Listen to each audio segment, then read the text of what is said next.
There are some names that should die with the people who gave them to you, but the dead don't always respect those boundaries. I was 3 weeks into my junior year at State when I first heard someone calling me Moonbeam outside my apartment window. It was past midnight, and I'd been cramming for my organic chemistry exam when that familiar, sing-song voice drifted through the glass like a half-remembered lullaby. Moonbeam. Sweet little Moonbeam, ... double quotes. My pencil froze mid-equation. Nobody had called me that name in over 4 years, not since my grandmother passed away during my senior year of high school. Nana Rose was the only person who'd ever used that ridiculous nickname, something she started when I was barely walking, because I used to sleepwalk, and she defined me standing in patches of moonlight throughout her house. I lived on the second floor of a converted Victorian, and my bedroom window faced the narrow alley between buildings. There was no fire escape, no balcony, nothing that would allow someone to stand outside and peer in. Yet the voice was coming from directly outside that window, soft and patient and achingly familiar. Moonbeam, come see Nana, ...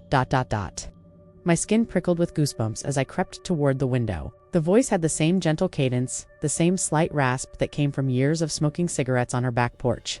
But something was off about the tone. Too hollow, like an echo of an echo. I pressed my face against the cool glass and peered down into the alley. At first, I saw nothing but shadows and the dim glow of a streetlight at the far end. Then, gradually, a figure emerged from the darkness directly below my window. It shouldn't have been possible. There was nothing to stand on.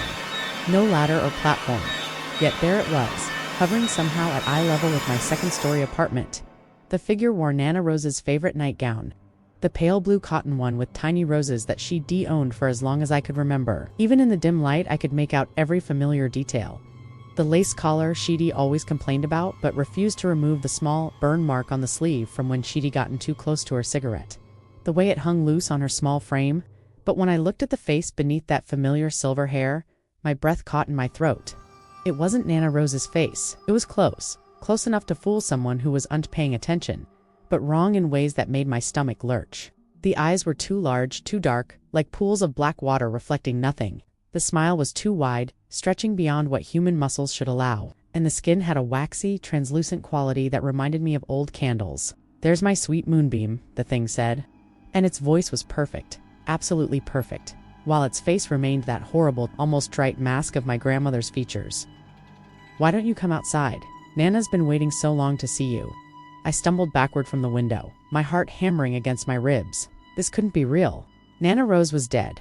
I'd been at her funeral, had helped carry her casket, had watched them lower her into the ground beside my grandfather.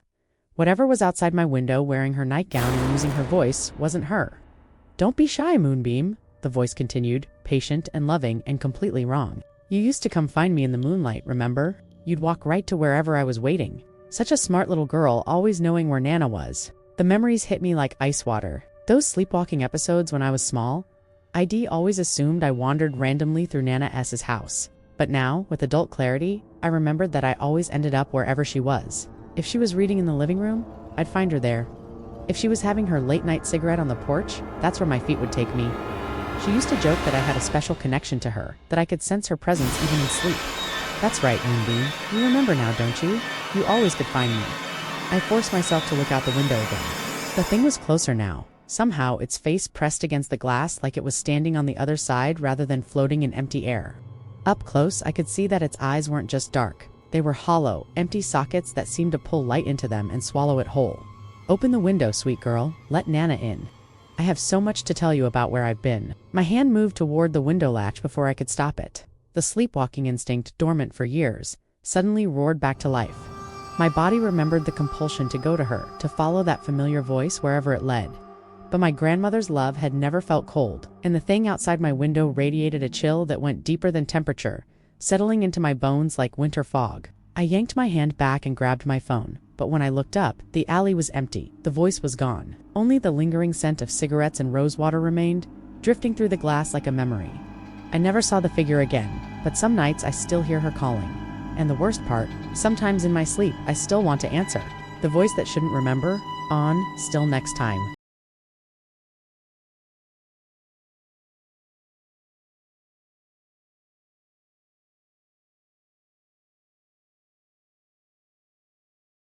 Okay, let's play a little game. What am I missing here? Take a look at these security camera clips. In each one, there's something lurking just beyond the frame that we can't see.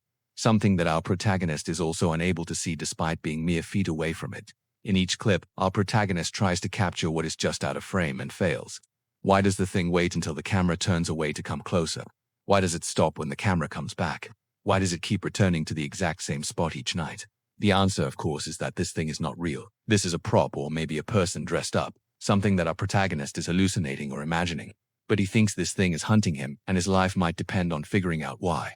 Let S find out how good your detective skills are and test your knowledge of foreshadowing and character development by telling us what is happening here.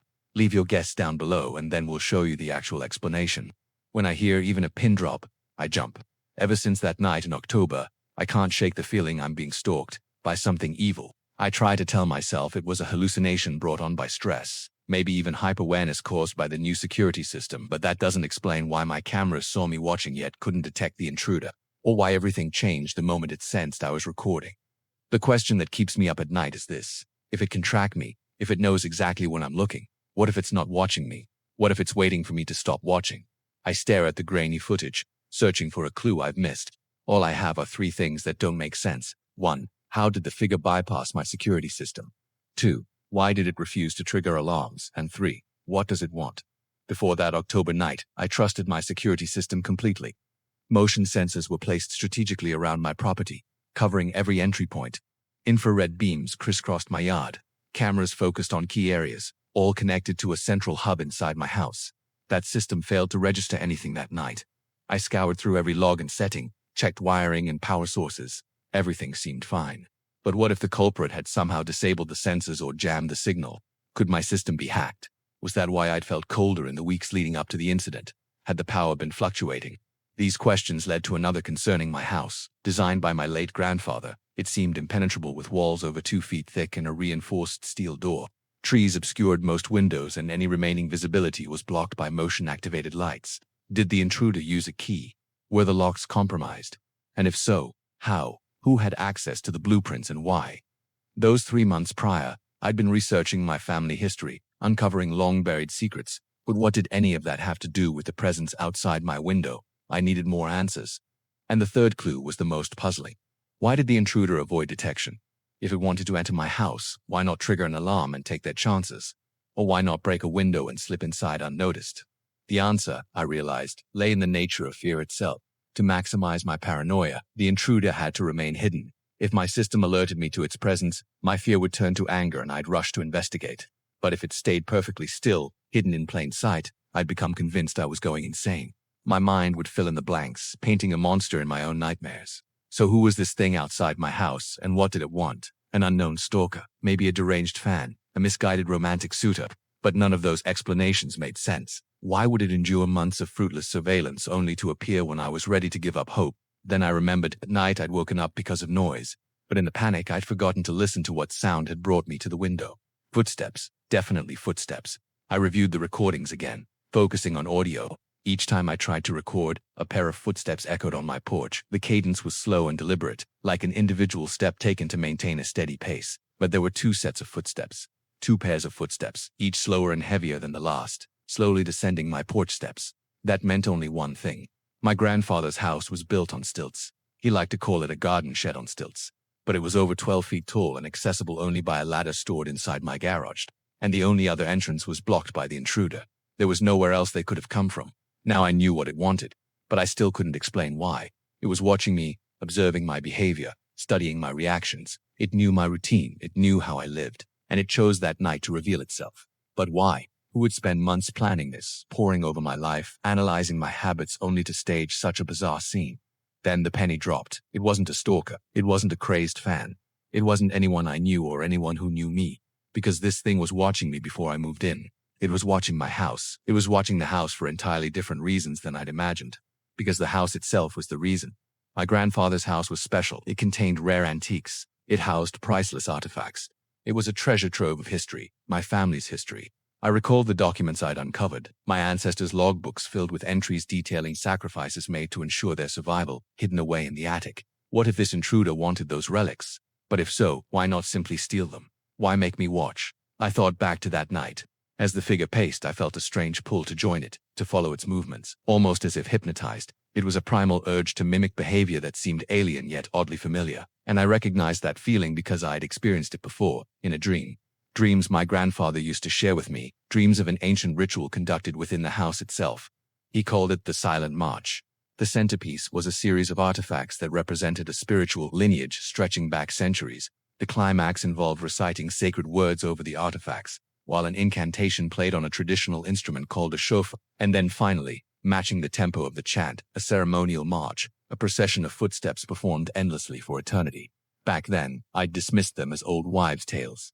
But what if my grandfather had been hiding something deeper? What if the artifacts weren't relics but keys to a terrifying, possibly demonic force? And what if the intruder wasn't there to steal them but to claim them? When the sun rose, I checked the house. Every window and door was intact. Nothing was stolen, except the intruder had left something behind, something it had knocked loose during its endless pacing. It was a small crystal prism, humming faintly with energy. I knew instantly that it belonged to the Silent March. I recognized the markings from my grandfather's logbooks. I understood now why the intruder had made me watch. The ceremony wouldn't work unless the artifact's power was witnessed, acknowledged, and accepted. I had unknowingly fulfilled its purpose, allowing it to proceed. And now whatever entity it had summoned would inherit my fate. My worst fears were confirmed when I turned on the news.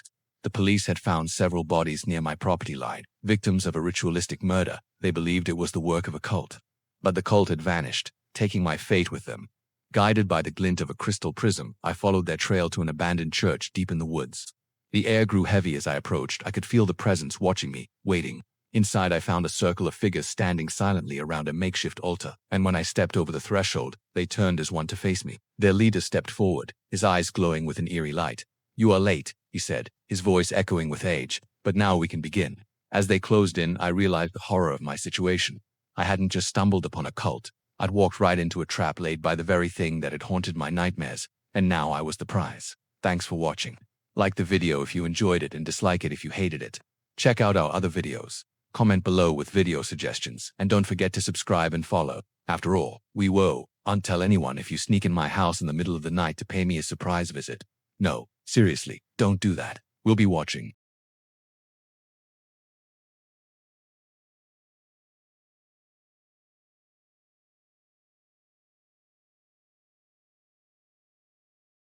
If you enjoyed this scary story, make sure to check out more content where you can find more terrifying tales like these. But for now, stay tuned for another spine-chilling story. If you think this neighborhood was quiet before, you should have heard it then.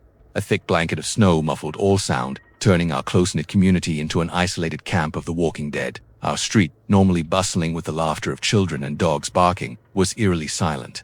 The only disturbance the wind snatching at dead leaves and swirling them down the gutters. Each gust seemed to carry whispers of something sinister, like the wind itself was warning us to stay indoors. It was the kind of silence that settled over you like a shroud, heavy, cold, suffocating. I was 8 years old and the silence had been going on for days. I remember pressing my nose against the frosted window pane, watching the swirling snow and wondering when the silence would end. Inside, the air was thick with tension. Mom and Dad didn't speak much, but the worry etched on their faces was a language I understood all too well. They were scared. I could tell by the way they kept glancing at the door, by the tremor in their hands as they moved about the house, by the way they held each other close during the little moments of peace. Then, right after sunset, when the shadows stretched long and hungry in the flickering lamplight, we heard it, a knock at the door. Slow, measured, deliberate.